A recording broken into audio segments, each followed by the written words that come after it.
Mansa Musa Pimau adalah penguasa Kekaisaran Mali di Afrika Barat dari tahun 1312 hingga 3337. Dengan menguasai wilayah yang kaya akan emas dan tembaga, serta memonopoli perdagangan antara wilayah utara dan pedalaman benua, Mali tumbuh sangat kaya. Mansa Musa dikatakan telah menghabiskan begitu banyak emas di Kairo, sehingga nilai emas batangan anjlok hingga 20%. Seorang muslim seperti para pendahulunya, Mansa Musa membawa pulang arsitek dan cendekiawan dari perjalanan hajinya ke Mekkah yang akan membangun masjid dan universitas yang membuat kota-kota seperti Timbuktu terkenal di dunia internasional.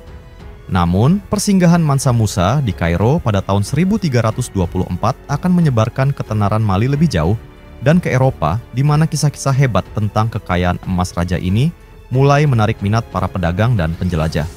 Kekaisaran Mali, kekaisaran terbesar dan terkaya yang pernah terlihat di Afrika Barat, didirikan oleh Sundiata Keita alias Sunjata, memerintah 1230 sampai 1255. Ibu kota Mali adalah Niani, dan kota perdagangan terpenting adalah Timbuktu di dekat Sungai Niger dan terletak di mana jalur air dan jalur darat utama bertemu.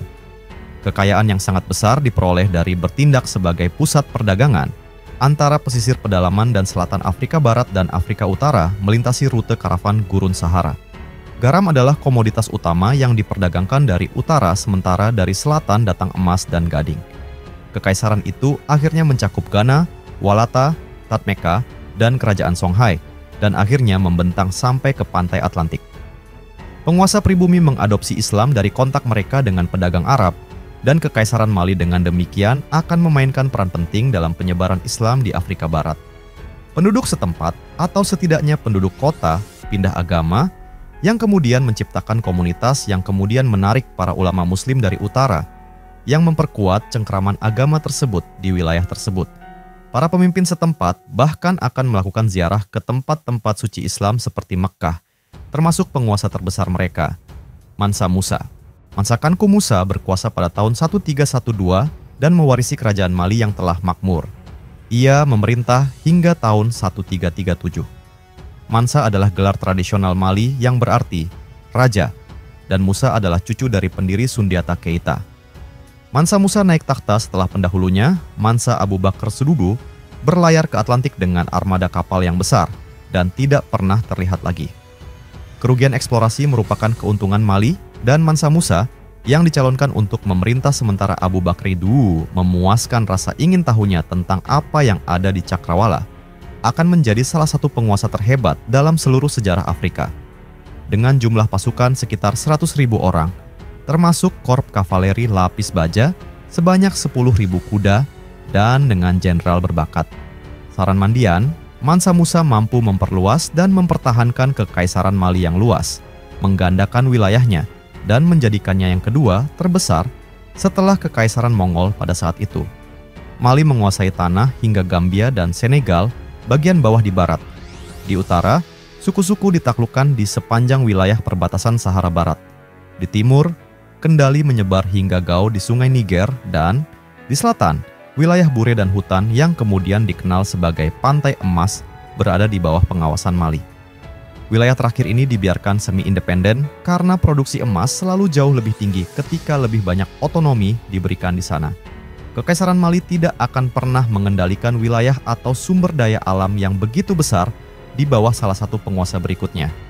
Untuk mengatur wilayah yang sangat luas ini dengan lebih baik, yang dihuni oleh banyak suku dan kelompok etnis, Mansa Musa membagi kekaisarannya menjadi beberapa provinsi, yang masing-masing diperintah oleh seorang gubernur yang ditunjuk secara pribadi olehnya.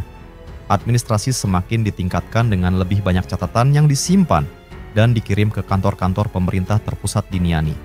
Kekayaan negara meningkat berkat pajak atas perdagangan, tambang tembaga dan emas yang dikuasai Mali, dan pengenaan upeti dari suku-suku yang ditaklukkan. Dengan demikian, Mansa Musa menjadi sangat kaya, bahkan mungkin orang terkaya dalam sejarah. Mansa Musa, seperti banyak penguasa Mali yang taat lainnya sebelum dan sesudahnya, berangkat untuk berziarah ke Mekkah pada tahun 1324, tetapi ketika ia tiba di Kairo pada bulan Juli tahun itu dalam perjalanan, ia menyebabkan sensasi yang mutlak. Karavan unta penguasa Mali telah melintasi Sahara dan ketika ia tiba di Mesir, bahkan Sultan pun terkesima dengan kekayaan yang dibawa Raja Afrika Barat ini bersamanya. Dalam beberapa catatan, masing-masing dari 100 unta membawa 135 kg atau 300 pon debu emas, sementara 500 budak masing-masing mengacungkan tongkat emas seberat 2,7 kg, 6 pon. Selain itu, ada ratusan unta lain yang membawa muatan bahan makanan dan tekstil, penunggang kuda yang melambaikan panji-panji besar berwarna merah dan emas milik raja, dan rombongan manusia yang mengesankan dari para pelayan dan pejabat yang jumlahnya mencapai puluhan ribu. Dalam sebuah tindakan kemurahan hati yang luar biasa, Mansa Musa menyumbangkan begitu banyak emas dan rombongannya berbelanja di pasar-pasar kota, sehingga nilai dinar emas di Kairo anjlok hingga 20% dibandingkan dengan dirham perak. Dibutuhkan waktu 12 tahun untuk memulihkan pasar emas yang kebanjiran itu. Para pedagang Mesir, khususnya, sangat senang dengan banyaknya turis naif yang tiba-tiba datang ke pasar mereka dan mereka memanfaatkannya sepenuhnya, menaikkan harga dan merampas emas para pembeli di setiap kesempatan. Bahkan, Mansa Musa dan orang-orangnya menghabiskan begitu banyak uang, sehingga mereka meninggalkan kota itu dalam keadaan terlilit utang. Sebuah faktor yang berkontribusi pada investasi Mesir di kemudian hari di Kekaisaran Mali. Sehingga, para pedagang dapat memperoleh kembali sebagian nilai barang yang telah mereka berikan secara kredit. Raja Mali telah memberikan 50.000 dinar emas kepada Sultan Mesir hanya sebagai tanda pertemuan pertama. Sultan itu bersikap agak tidak sopan sebagai balasannya dan bersikeras agar Mansa Musa mencium tanah sebagai penghormatan. Namun, dalam semua hal lainnya, penguasa dari pedalaman Afrika yang misterius ini diperlakukan seperti bangsawan, diberi istana selama 3 bulan, dan dipuji kemanapun ia pergi. Sejarawan Arab Al-Makrizi memberikan gambaran berikut tentang Raja Mali. Dia adalah seorang pemuda berkulit sawo matang, berwajah rupawan dan berbadan tegap. Bakat-bakatnya memukau mata dengan kecantikan dan kemegahannya.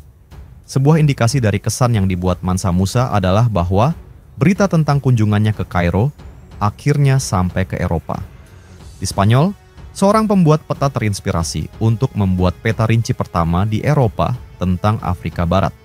Dibuat sekitar tahun 1375.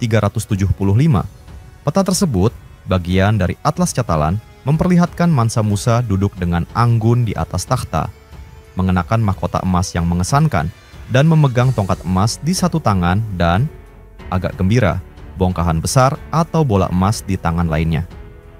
Kisah-kisah tentang emas seperti itulah yang akan mengilhami penjelajah Eropa di kemudian hari untuk menghadapi penyakit, suku-suku yang suka berperang, dan medan yang tidak ramah untuk menemukan kekayaan Timbuktu yang melegenda, kota emas di padang pasir yang tidak seorang pun tahu di mana harus meletakkannya di peta, bahkan pada abad ke-18.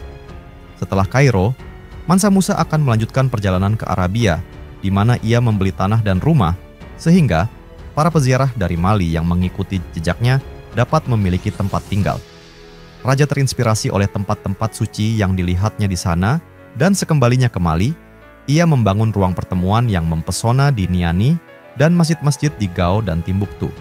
Ini termasuk masjid besar di kota terakhir, yang juga dikenal sebagai Djinguereber atau Djingreber. Bangunan-bangunan tersebut dirancang oleh arsitek terkenal Ishaq Al-Tuwejin, 1346, dan juga seorang penyair terkenal dari Granada, Andalusia, yang telah dibujuk dari Kairo setelah kunjungan Mansa Musa ke sana. Bujukan tersebut termasuk 200 kg, 440 pon, emas, budak, dan sebidang tanah di sepanjang sungai Niger. Masjid tersebut selesai dibangun pada tahun 1330, dan Al-Tuwejin menjalani sisa hidupnya di Mali. Istana kerajaan atau Madugu dibangun di ibu kota dan Timbuktu, beserta tembok benteng untuk melindungi kota tersebut dari serangan suku Tuareg, suku nomaden di Sahara Selatan.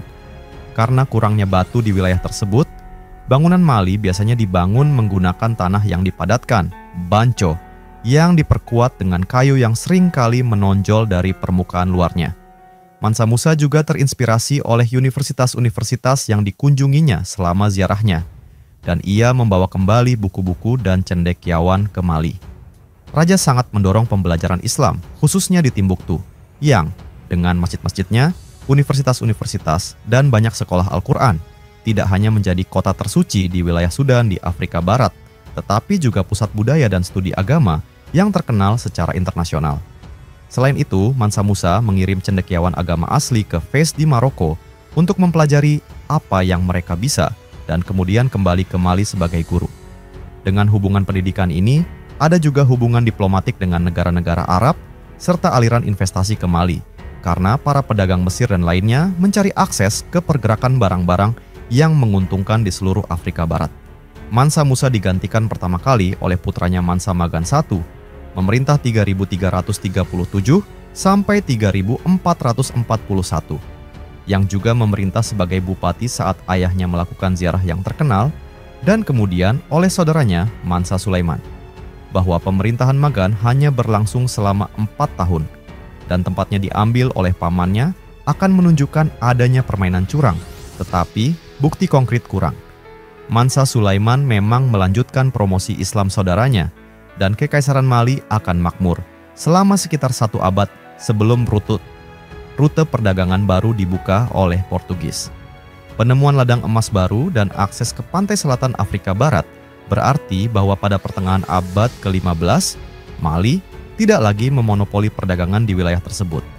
Yang penting, para Mansa Mali juga bersalah karena berperang di antara mereka sendiri ketika perang saudara melanda kekaisaran. Sebagai konsekuensinya, pertama-tama suku Tuareg menyerang kota-kota Mali seperti Timbuktu, dan kemudian kerajaan Songhai yang sedang berkembang, yang diperintah oleh Raja Suni Ali, memerintah tahun 4464 sampai 1492. Secara definitif mengambil alih sebagian besar wilayah Mali pada tahun 4060-an.